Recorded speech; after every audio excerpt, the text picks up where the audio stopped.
They didn't come. Not one of them. Not my parents. Not my siblings.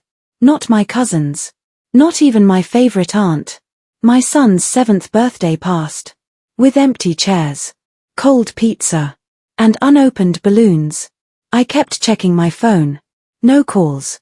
No messages. No excuses. Just silence. Ethan sat at the table. Party hat slipping over one eye. Holding his gift bag. Still smiling. Still hopeful. Mom, he asked softly. Maybe they're stuck in traffic? I swallowed. Maybe, I said. But I knew better. They hadn't even tried.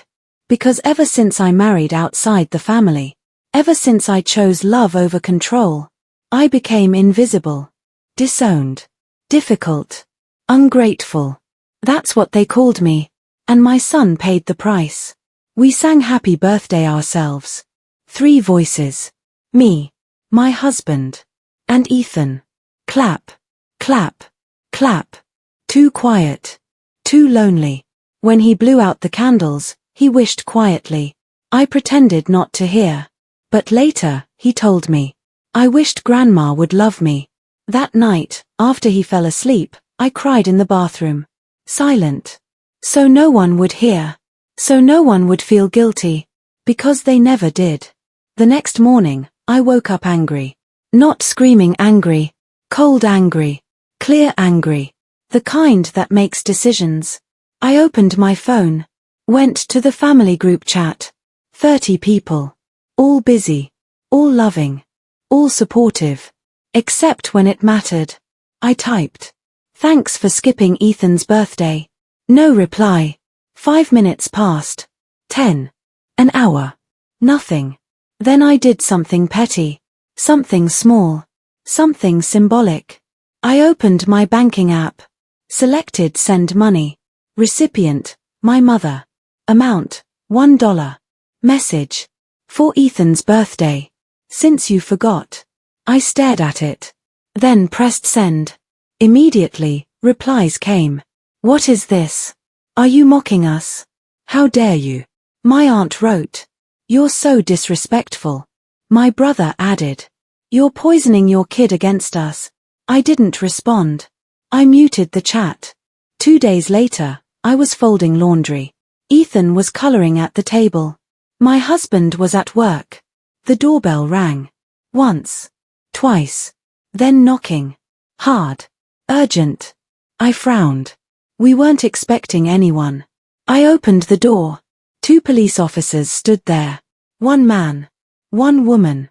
Serious faces. Hands near their belts. The woman said. Are you Sarah Collins? Yes, I replied, confused. We need to speak with you. My heart dropped. About what? About a financial complaint, the man said. And possible child endangerment. My legs went weak. What? Behind me, Ethan looked up. Mom. I stepped outside.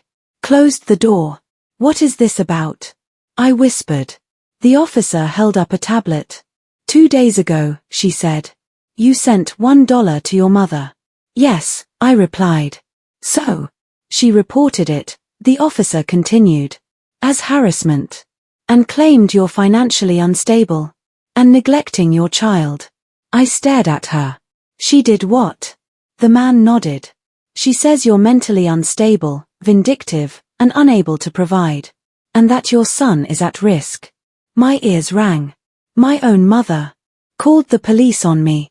Over $1. Over a birthday. Over her own grandson. You don't understand, I said, shaking. They skipped his birthday. They abandoned him. We're just here to investigate, the woman replied. May we come in? I hesitated. Then nodded. They stepped inside. Looked around. Clean home. Food on the counter. Drawings on the fridge. Family photos. A happy child. Not neglect. Not danger. But lies. Had already been told. And I realized something terrifying.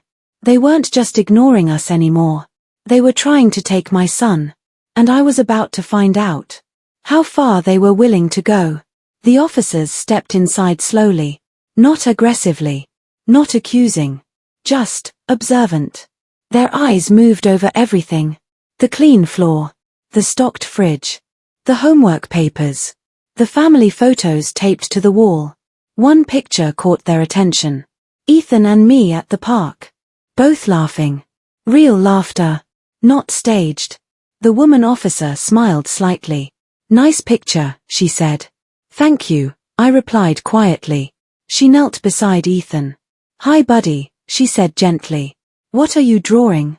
A dragon, he answered proudly. It protects my mom. My throat tightened. The male officer checked his tablet. Your mother claims you're unemployed, he said. I'm a freelance designer, I replied. I work from home. I showed him my laptop. Invoices. Contracts. Payments. He nodded. She also says you refuse to buy food. I opened the fridge. Milk. Fruit. Leftovers. Lunchboxes. He raised his eyebrows. And that you yell at your son constantly. Ethan frowned. My mom sings when she's mad, he said. It's funny. The officer chuckled. That broke something. The tension eased. Still, they had to follow protocol. They inspected Ethan's room. Clean bed. Books. Toys. Nightlight. No fear. No neglect. Then the woman officer asked softly, has anyone ever tried to scare you about your mom? Ethan thought. Grandma said I should live with her, he replied. Because mommy is poor. My heart stopped. When did she say that?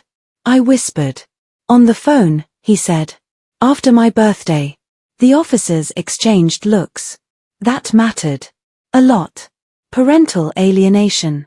False reporting. Manipulation. The man typed quickly. We'll need screenshots, he said.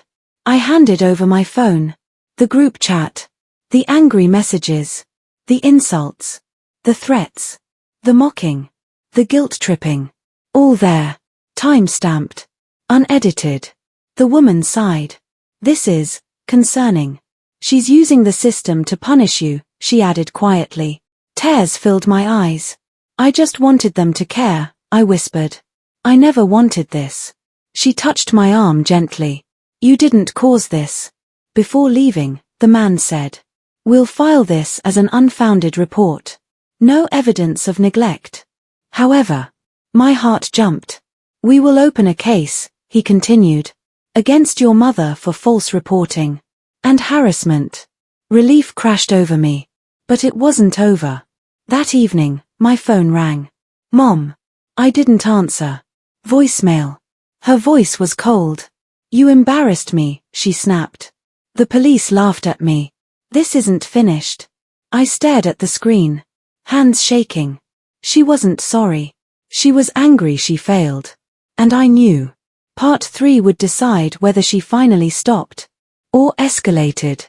2 weeks later, my mother was summoned to court. Not as a concerned grandmother. But as a false reporter. A manipulator. Someone who tried to weaponize the system. She sat across from me. No makeup. No confidence. No audience. Just consequences. The judge reviewed everything. Messages. Screenshots. Police reports. Ethan's statement. My work records. Then he looked at her. You used emergency services to settle a personal grudge, he said. That is abuse. Her lawyer tried to argue. She was worried. The judge shook his head. Worried people don't lie. Case closed. She was fined. Ordered to attend counseling. And warned. One more false report, and you lose all visitation rights. She never called again. Never texted. Never tried. And honestly, that was peace. I changed my number. Blocked half my family. Protected my home. Protected my child.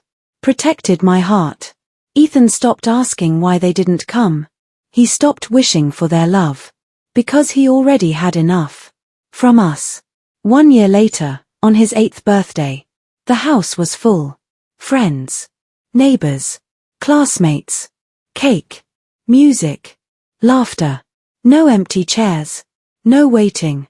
No tears. He hugged me and whispered, "Mom, this is the best birthday ever." And I knew I had done the right thing. By choosing my child over toxic relatives. By choosing courage over fear.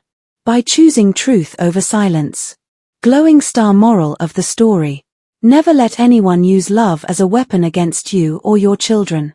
Boundaries are not cruelty, they are protection. And standing up for yourself is the greatest gift you can give your family. If this story touched your heart, please like thumbs up sign, share red heart hash, and subscribe bell for more real life stories of strength, healing, and justice.